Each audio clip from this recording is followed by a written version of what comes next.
سردی کیسی ہے؟ موسم اچھا ہے. اچھا ہے، بہت اچھا ہے. برف دیکھیے صاحب، خیال تھا کہ سفید کرسمس ہوگی، مگر ایک دن کی +6 جانے پہ ساری کی ساری برف جو ہے وہ تو اڑن چھو ہوئی. اور لیکن کرسمس تو ابھی دور ہے. نہیں سر، آ گئی. اب دیکھیے، اب اگر تو یہی رہا کہ 2 دن سفیدی رہی ٹھیک ٹھاک ٹھنڈ رہی، بہت ٹھیک ٹھاک ٹھنڈ رہی. بہرحال جناب کرامت اللہ غوری صاحب، مجھے آپ کے حوالے سے ایک پیغام ملا کہ آپ بھی تھے انگلینڈ میں، آپ انگلینڈ میں بھی آپ کی اپوائنٹمنٹ رہی؟ نہیں. انگلینڈ میں آپ کس حوالے سے گئے تھے؟ کسی حوالے سے؟ انگلینڈ میں جایا کرتا تھا کیونکہ میں الجزائر میں سفیر تھا. ہاں. اور میرے بیٹے پڑھتے تھے انگلینڈ میں، تو میں اکثر جایا کرتا تھا. دیکھا، اسی حوالے سے ہی انہوں نے بالکل کہا کہ انگلینڈ میں ملاقات ہوئی تھی. سفارت کی خدمات حاصل کی. سر، آپ سب سے پہلے تو آج ہم، اور میں تمام پاکستانیوں کو کہتی ہوں کہ آپ اور میں پاکستان کی تو مختلف اپنی اپنی پارٹیوں کو سپورٹ کرتے ہی کرتے ہیں، but unfortunately international geopolitical situation سے بالکل بے واقف مت رہیے گا. سر، میں نے آج شیئر کیا تھا، ہم یقیناً پاکستان کی پالیٹکس کی طرف آتے ہیں، it's very important civil disobedience کی بات کرتے ہوئے، مگر دنیا کے نقشے میں نے اپنی ابھی ہوش میں افغانستان کو دیکھا، عراق کو 1991، چلیے جی پرانی بات ہو گئی، because we have tendency to forget things, مگر ابھی افغانستان کا واقعہ 4 سال پرانی بات ہے. بنگلہ دیش کا واقعہ آپ نے دیکھ لیا، آپ نے ساؤتھ کوریا کا واقعہ دیکھا، اور بھی 1-2 واقعات ہیں. آج سیریا کا، Bashar al Assad could never expect کہ اتنی جلدی میں یہ سارا کچھ ہو جائے گا. اور جب اس کی گاڑیوں کی کلیکشن میں نے دیکھی، 50 سال کی عمریت، اٹس لٹل ٹو مچ. 54 برس کی. اچھا. 29 years of his father. Bashar al Assad کے والد بزرگوار حافظ اسد نے 1970 میں اقتدار سنبھالا تھا. اچھا. وہ ایئر فورس کے سربراہ ہوا کرتے تھے. ہاں. تو ہمارے ملک میں تو اقتدار پہ قبضہ کرنا صرف بری فوج کا حق ہے، لیکن دوسرے ملکوں میں دوسری افواج بھی قبضہ کر سکتی ہیں. صحیح. تو حافظ الاسد فضائیہ کے سربراہ تھے جب انہوں نے حکومت وقت کا تختہ الٹ دیا تھا، اور اس کے بعد سے شام پر، سیریا پر آمریت مسلط ہو گئی. سب سے جو اہم نقطہ ہے شام کے حوالے سے وہ یہ کہ حافظ الاسد کا تعلق تھا علوی فرقے سے، اور علوی فرقہ اقلیت میں ہے. زیادہ سے زیادہ تعداد جو اس کی شام کی آبادی میں بتائی جاتی ہے وہ 13% ہے غالباً، لیکن انہوں نے 54 برس شام پر اکثریت پر حکومت کی، اور یہ جو بغاوت تھی یہ اسی وجہ سے تھی. بات تم نے شروع کی تھی ستیہ گرہ سے. ستیہ گرہ کا ان تمام ممالک سے کوئی تعلق نہیں جن کا تم نے حوالہ دیا ہے. افغانستان میں جو کچھ ہوا وہ فوجی مزاحمت کے ذریعے سے ہوا. عراق میں جو ہوا وہ امریکہ کی مداخلت کے ذریعے سے ہوا. کوریا واحد مثال ہے جہاں عوامی طاقت نے ایک ایسے شخص کا حکم ماننے سے انکار کر دیا جو ملک پر مارشل لاء کے ذریعے سے حکومت کرنا چاہتا تھا. اور جنوبی کوریا کے صدر نے یہ احمقانہ کوشش کیوں کی تھی؟ کیونکہ ان کی بیگم صاحبہ کے خلاف الزامات ہیں کہ وہ کرپشن میں ملوث تھیں. ان کی تحقیقات، ان کے خلاف تحقیقات کو روکنے کے لیے جنوبی کوریا کے صدر نے مارشل لاء نافذ کیا، جس کو ایک دن میں اٹھا دیا گیا, 24 گھنٹے سے پہلے ہی کوریا کی پارلیمان نے ہٹا دیا, منسوخ کر دیا. ٹھیک سر. اور یہ اس ملک میں ہوا ہے جہاں 1960 میں پہلی بار مارشل لاء لگایا گیا تھا. اس کے بعد 1980 میں ایک اور مارشل لاء لگا. اچھا سر, یہاں سے آپ آ جائیں نا, کیونکہ اسی میں ہم نے وہ کور بھی کرنا ہے. Martial law martial law martial law martial law رہا جنوبی کوریا میں, بالکل آپ نے صحیح فرمایا.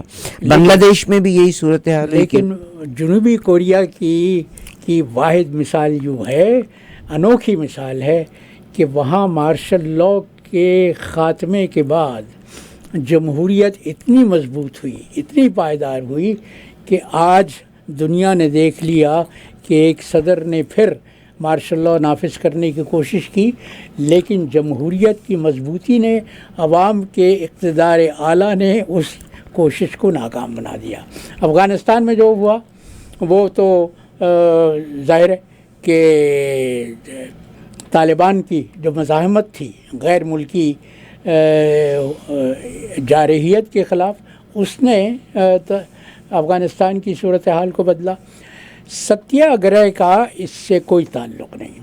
ستیہ گرہ بلکہ ہندوستان کی طویل جد و جہد آزادی میں ستیہ گرہ کو بہت ہی منفرد اور نمایاں مقام حاصل ہے, اس لیے کہ ستیہ گرہ کرنے والے تھے مہاتما گاندھی.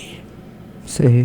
انہوں نے پرامن احتجاج کو, ستیہ ہندی کا لفظ ہے, ہندی میں حق کو, سچ کو کہا جاتا ہے ستیہ.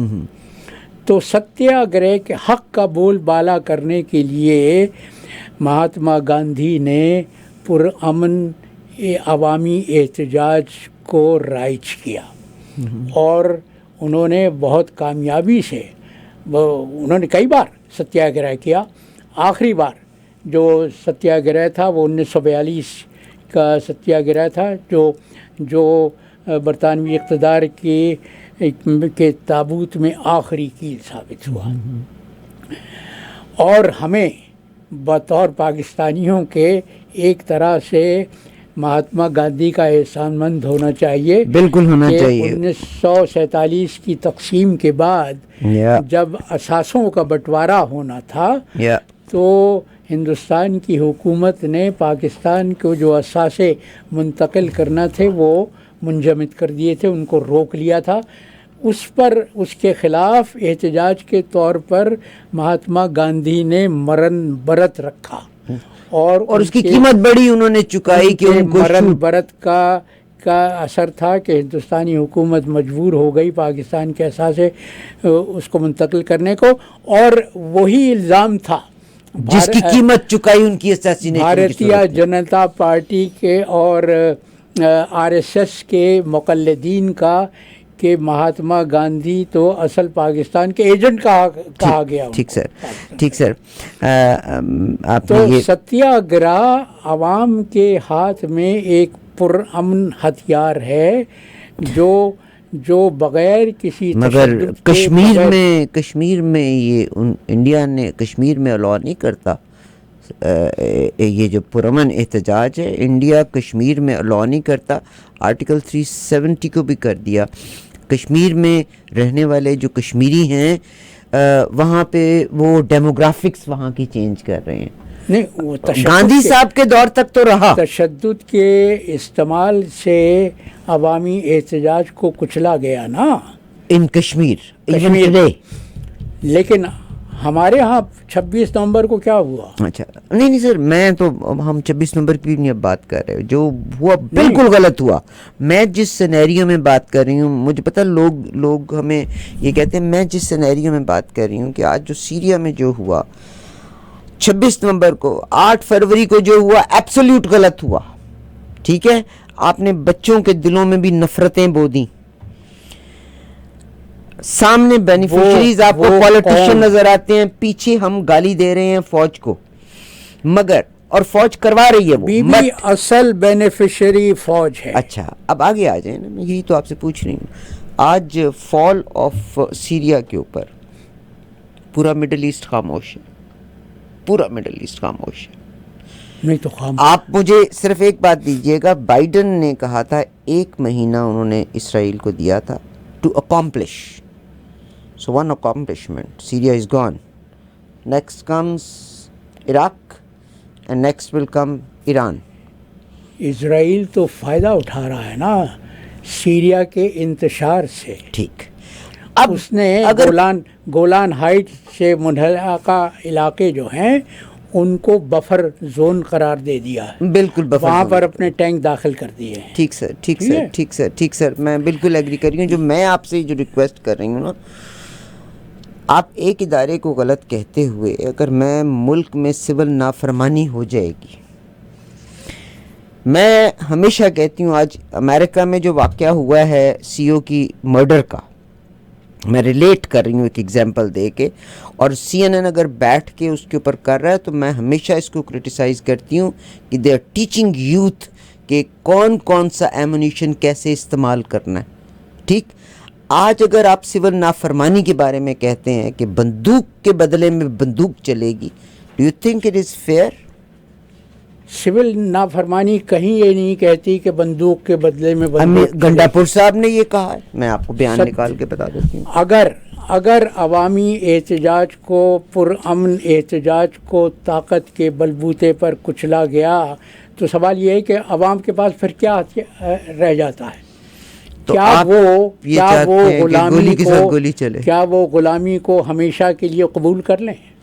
تو ابھی جو سیریا غلامی جس کو بھگتے گا وہ تو جائز ہے. نہیں, سیریا کہاں بھگتے گا بی بی, کیا بات کر رہی ہو؟ سیریا کو اب نہیں ہوگا.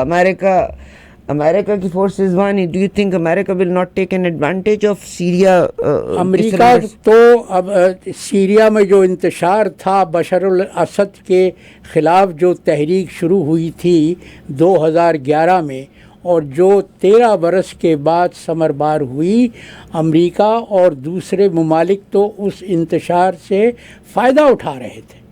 اب تو سیریا کے عوام نے اپنی طاقت سے اس آمریت کو جڑ سے اکھاڑ کے پھینکا ہے. ابھی تو یہ دیکھنا باقی ہے. ہم یہ کیسے کہہ سکتے ہیں کہ امریکہ فائدہ اٹھائے گا یا روس فائدہ اٹھائے گا؟ اب اس وقت تو میں تو سر کسی کا, میں تو صرف وہ نقشے کو دیکھتی ہوں نا. ہمیں ذرا وہ نقشہ دکھا دیجیے گا جو دکھایا گیا تھا بائی بنجامن نتنیاہو میں, جس میں Syria was one of the marked place. وہ تو گریٹر اسرائیل کا منصوبہ تو بہت پرانا ہے, وہ تو 1 صدی سے زیادہ پرانا ہے. اور نقشے they can be beneficiary نا, they can be beneficiary. نہیں بینیفیشری وہ تو طاقت کے بل پر امریکی طاقت اسرائیل کو مہیا ہے, دستیاب ہے, لہذا اس کے بلبوتے پر وہ اپنے ایجنڈے کو فروغ دینا چاہتے ہیں. لیکن وہ یہ کہنا کہ سیریا کا جو انقلاب آیا ہے اس کے بینیفیشری اسرائیل ہوگا یا امریکہ ہوگا, یہ غلط ہے. اس کے بینیفیشری سیریا کے عوام ہیں جنہوں نے آمریت کو ظلم کو, طاغوت کو ختم کیا ہے.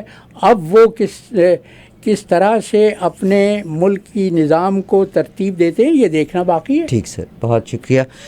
میرا اگلا سوال جو آپ سے ہے وہ یہ ہے کہ آج پاکستان میں سول ڈس اوبیڈینس کا کہا جا رہا ہے. آپ نے کہا کہ گولی کا جواب گولی سے دیں گے. ٹھیک سر, آپ نے کہا اگر عوام کو مجبور کیا گیا. اچھا, آپ نے کہا عمران خان کی کال ہے پرامن احتجاج کی. اس نے 13 دسمبر کو پشاور میں جو اجتماع ہوگا اس کے 2 مطالبات سامنے رکھے ہیں. مطالبات کیا ہیں کہ وہ تمام قیدی جن کو جھوٹے مقدمات میں پھنسا کے گرفتار کیا گیا ان کو رہا کیا جائے, اور یہ کہ 9 مئی 2023 اور 26 نومبر 2024 کے واقعات کا عدالتی تحقیقات کروائی جائے, عدالتی کمیشن بنائے جائے جس کے ذریعے سے تحقیقات ہوں اور دودھ کا دودھ اور پانی کا پانی الگ کر دیا جائے. اگر یہ مطالبات تسلیم نہیں ہوتے تو پھر صورتحال یہ ہوگی کہ 14 دسمبر سے ستیہ گرہ شروع ہوگا. پرامن عوامی احتجاج ہوگا. اب حکومت کا اور طاقتور حلقوں کا کیا رد عمل ہوتا ہے، وہ پرامن عوامی احتجاج کے جواب میں کیا کرتے ہیں، یہ تحریک انصاف کے اگلے لاہیۂ عمل کا تعین کرے گا. بہت شکریہ. سول نافرمانی اور اپنے ملک کی مصنوعات سے بائیکاٹ کرنا، کیا یہ اس شاخ کو کاٹنے کے مترادف نہیں؟ اپنے ملک کی مصنوعات نہیں ہے، یہ وہ ادارے ہیں جو فوج چلاتی ہے. دنیا میں کوئی ملک ایسا نہیں ہے جس کی فوج کاروبار کرتی ہو، صنعتی ادارے چلاتی ہو، ڈیری فارمز اس کے ہوں، اس کے ٹرک چلتے ہوں کراچی سے خیبر تک، اس کا اپنا بینک ہو، اس کے اپنے زرعی فارم ہو، اس کے وہ مختلف صنعتیں چلاتی ہو. یہ تو قول فوجیوں کے تحت چلنے والے کارخانوں کی مصنوعات کا بائیکاٹ کرنے کے لیے ہے. تو اپنے ملک کے اداروں کو ویک کرنے سے ہم کامیاب ہو جائیں. اگر ادارے عوام پر ظلم کر رہے ہیں، اگر انہوں نے نظام جبر ایک قائم کیا ہوا ہے، تو کیا عوام خاموشی سے اس نظام کو قبول کر لے اور ہمیشہ کے لیے غلامی قبول کر لیں؟ ٹھیک سر. میرا ایک اور سوال جو ہوگا آپ سے وہ یہ ہوگا کہ عمران خان کی اپنی پارٹی میں انتہائی انتشار دیکھنے کو مل رہا ہے. ابھی بشرا بی بی صاحبہ کی بہن آج کل بڑی ایکٹیو ہو گئی ہیں، اور میں تو ہمیشہ سے کہتی ہوں Bushra Bibi she was working for somebody. ٹھیک، بشرا بی بی آئیں، پیری فقیری کے پیچھے ملک چلنے لگا. آپ خود پڑھے لکھے آدمی ہیں، کیا آپ نے اپنی جو CSS کی ڈگری تھی وہ وظیفوں کے اوپر اور چلوں کے اوپر حاصل کی تھی یا پڑھ کے حاصل کی تھی؟ دیکھو بی بی، یہ ساری تو وہ ہے نا افواہیں جن کو کہا جاتا ہے. یہ تو عمران خان کے مخالفین یہ پروپیگنڈا کرتے رہے ہیں. میں عمران سر میری تو ان کی بہن سے ڈائریکٹ بات ہوئی، بشرا بی بی کی بہن سے میری ڈائریکٹ بات ہوئی. عامر یہاں بیٹھے ہوئے ہیں، مریم ریاض بٹو، انہوں نے یہ کہا کہ بشرا بی بی تو اس میں سنی سنائی کی بات نہیں کر رہی. مریم ریاض بٹو صاحبہ نے کہا کہ بشرا بی بی کو میں نے ملوایا تھا عمران خان سے بیکاز وہ اپنی سیکنڈ میرج کی ڈیورس کے بعد ڈپریسڈ تھے. میں نے ان سے ملاقات کروائی اینڈ دین دے میرڈ، اور شی از a mentor Bushra be be. اور انہوں نے یہ بھی کہا کہ بشرا بی بی یہ جو پروٹیسٹ ہوا تھا وہ اس میں نہیں جانا چاہتی تھیں، ان کو لے کے زبردستی جایا گیا. نمبر کون لے گیا؟ کون زبردستی لے گیا؟ عمر ایوب لے گئے، گنڈا صاحب لے گئے. دس از واٹ شی سیڈ. ان کی سسٹر نے کہا، ایون بشرا بی بی صاحبہ نے بھی یہ کہا ہے کہ مجھے زبردستی لے کے جایا گیا، بلکہ انہوں نے یہاں تک کہا کہ مجھے چھوڑ دیا گیا وہاں پہ تنہا. میں سر یہ جو یعنی وہ جو اقتدار کی ہوس میں مجھے لگتا ہے کہ عمران خان اور عمران خان کے بعد عام عوام عمران خان اور درمیان میں جتنے لوگ بھی ہیں، چاہے بشرا بی بی ہے، چاہے وہ مریم ریاض ہیں، سوری ناٹ مائی اپالوجیز، مریم ریاض ہیں، چاہے وہ گنڈا پور ہے، چاہے وہ بیرسٹر گوہر ہیں، چاہے وہ کسی کا بھی آپ نام لے لیں، they are all using this. I might be wrong. میں آپ سے پوچھ رہا ہوں. نہیں، میں تو بیانات کی روشنی میں بات کر رہا ہوں. تحریک انصاف کی قیادت کی صفوں میں انتشار ہے، اس میں تو کسی کو کلام نہیں ہے. نظر آ رہا ہے 24 نومبر کا احتجاج جس طرح سے ختم ہوا، اس میں ایک بڑا عنصر قیادت کی کمزوری تھی. اس لیے کہ وہ ہم نے سارے ویڈیوز دیکھے ہیں، وہ سب بیانات پڑھے ہیں ان معتبر صحافیوں کے جو جائے وقوع پر موجود گولی بھی تھے. چلی، آپ بالکل درست فرما رہے ہیں سر. آپ لیکن تحریک انصاف کے قائدین، وہ ان کی صفوں میں انتشار تھا، ان کے درمیان اختلافات تھے. یہ تو حقیقت ہے جس کو تسلیم کرنا پڑتا ہے. بہت شکریہ سر. اور عمران خان نے اب یہ جو کال دی ہے وہ براہ راست اپنے عوام سے، اپنے چاہنے والوں سے، اپنے فالوور سے، اپنے مقلدین سے کہا ہے کہ اب تمہیں بھرپور طور پر سول نافرمانی کی تحریک چلانی چاہیے، اس لیے کہ عمران خان بھی تو یہ سمجھتا ہے نا کہ وہ لوگ جو اس کے ترجمان بن رہے ہیں وہ اپنا بیانیہ زیادہ بیان کر رہے ہیں، عمران خان کا مدعا کم بیان کر رہے ہیں۔ سر زلفی بخاری صاحب کا میں انٹرویو دیکھ رہی تھی، اور زلفی بخاری صاحب سے جب فوراً میڈیا، بڑا جینون کوسچن ہے، جب ان سے سوال کیا گیا کہ عمران خان صاحب کو آپ کہتے ہیں کہ ایک طرف مجھے بشرا بی بی اور عمران خان کی بہن جو ہیں حلیمہ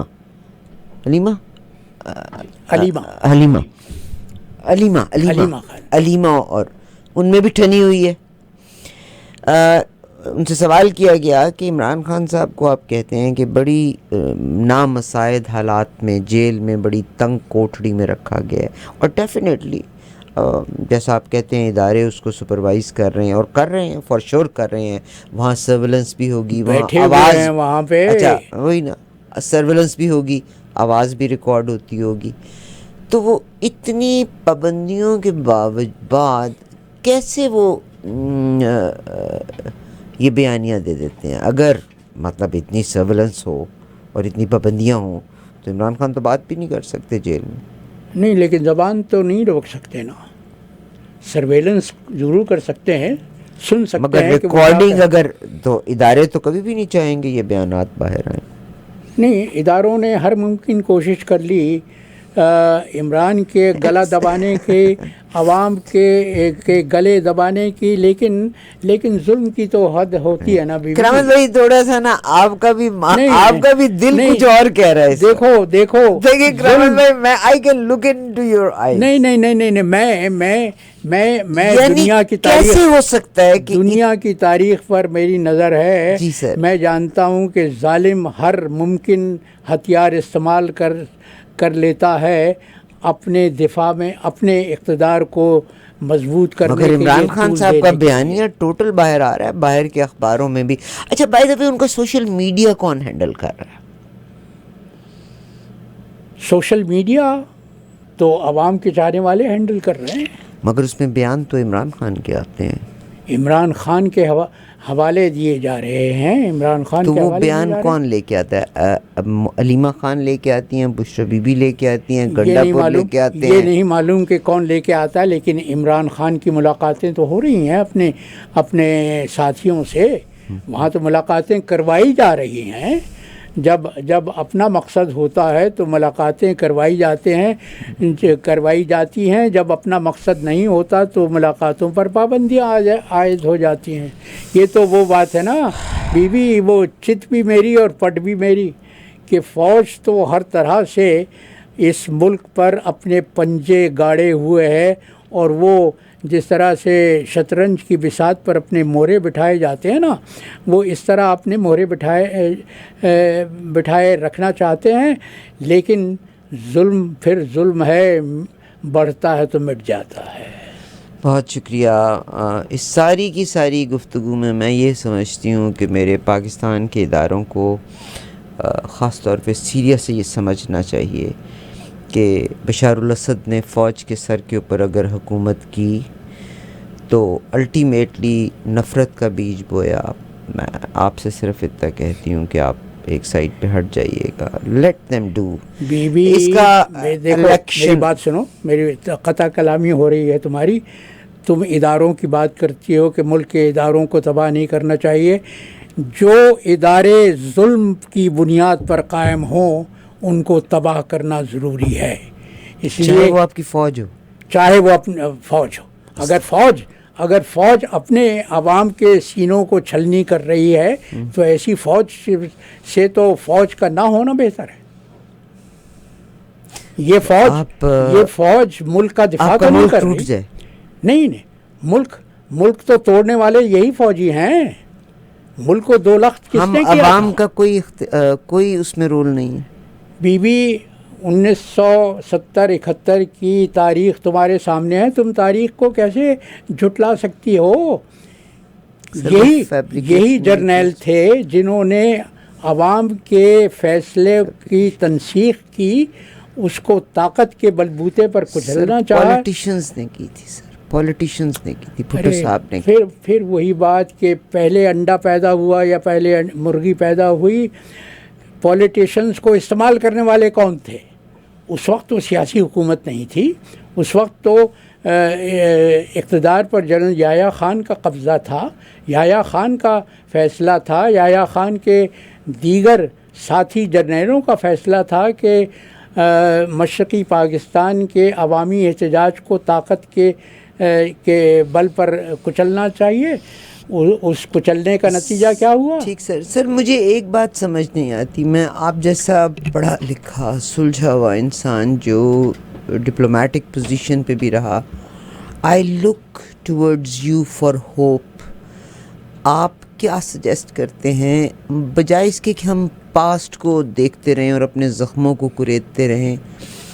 کیا فیئر اینڈ فیئر ایک سجیشن کے ساتھ اگر ہم لاجیکلی آئیں، دیکھو ادارے بھی بہت ضروری ہیں، فوج بھی بہت ضروری ہے. آپ کے ہمسائے میں انڈیا کی فوج دیکھیں کتنی زیادہ ہے، آپ ان کا بجٹ دیکھیں کتنا زیادہ. ہندوستان کی فوج نے آج تک اقتدار پہ تو قبضہ نہیں کیا. سر آپ ان کا بجٹ دیکھیں کتنا زیادہ ہے. بجٹ کو جانے دو، وہ تم سے 7 گنا بڑا ملک ہے، اس کے وسائل پاکستان سے 7 گنا زیادہ ہیں، اس کی آبادی پاکستان سے چلیے کہیں سر زیادہ ہے. سجیشن دے دیجئے گا ایک. میں بیوی دیکھو ابھی وہ میرے دوست شمشاد کا ایک انٹرویو وہ میں سن رہا تھا. جی تو میں بھی اسی نسل کا ہوں جی، اور میں اس بدقسمت نسل سے ہوں جس نے پاکستان کو آنکھ کھول کے بنتے دیکھا تھا. ٹھیک سر. اب میں اس بڑھاپے میں، اس عمر میں پاکستان کو انتشار زدہ دیکھ رہا ہوں. میں یہ دیکھ رہا ہوں کہ جرنیل اپنی انا کی خاطر ملک کو پھر توڑنے کے در پہ ہے. صحیح. تو ایسے اداروں کا ختم ہو جانا بہتر ہے بجائے اس کے کہ ملک ختم ہو، ملک ٹوٹے. صحیح. ٹھیک، بہت شکریہ. کرامت بھائی کا پیغام منوان ہم نے جانے دیا، بٹ میں یہ کہتی ہوں کہ جوش میں باہوش رہنے میں تمہاری شان ہے. میری تو ٹو بی آنیسٹ جو ہوا بنگلہ دیش میں، جو ہوا سیریا میں، اگر آپ اس کو تھوڑا سا جیو پولیٹیکل وے میں دیکھیں تو آپ خود بھی تھوڑا سا انالائز کریں ضرور. اداروں کو بھی سمجھ کرنی چاہیے. ہم افہام و تفہیم کے ساتھ اس ملک کو لے کے چل سکتے ہیں، ہم کسی کو ختم کرنے کے بعد نہیں کر سکتے.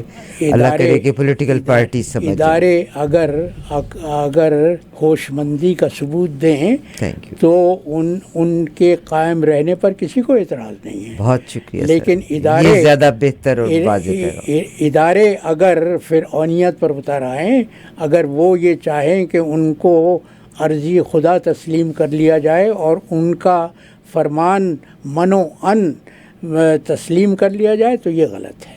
بہت شکریہ. ابھی آج ہی کی ابھی تازہ خبر میرے پاس پہنچی ہے کہ عمران خان، بشریٰ بی بی، علیمہ خان اور پارٹی رہنماؤں میں احتجاج کی ناکامی پر ٹھیک ٹھاک تکرار ہوئی. We don't have time to go for that. Sir آپ کو بہت شکریہ. کوئکلی یو ہیو 1 منٹ اپنا قطع شیئر. آج کا قطع تو ستیہ گرہ پر ہی ہے. ہاں سنو جی. قاتلوں کی گولیوں کا ہے جواب ستیہ گرہ. قاتلوں کی گولیوں کا ہے جواب ستیہ گرہ. ظلم سے طاغوت سے لے گا حساب ستیہ گرہ. سامراجی حکمرانوں کو کیا تھا زیر کل، سامراجی حکمرانوں کو کیا تھا زیر کل، اپنے فرعونوں پہ لائے گا عتاب ستیہ گرہ. بہت شکریہ کرامت اللہ قاری صاحب کو. آپ نے تو فرعونوں کو اب ہوشیار ہو جانا چاہیے. ہر رات کے بعد صبح ہوتی ہے اور ظلم کے بعد ظلم وہ جو فیض احمد فیض نے کہا تھا کہ ظلم پھر ظلم ہے، بڑھتا ہے تو مٹ جاتا ہے. ابھی ہم نے دیکھ بہت لیا شکریہ سر، کہ سیریا میں ظلم. بہت شکریہ سر، اور ٹائم سے چلے گئے ہم باہر. اجازت دیجیے گا، انشاءاللہ اگلے پروگرام میں پھر ملاقات ہوگی. تب تک میرا آپ کا اللہ حافظ.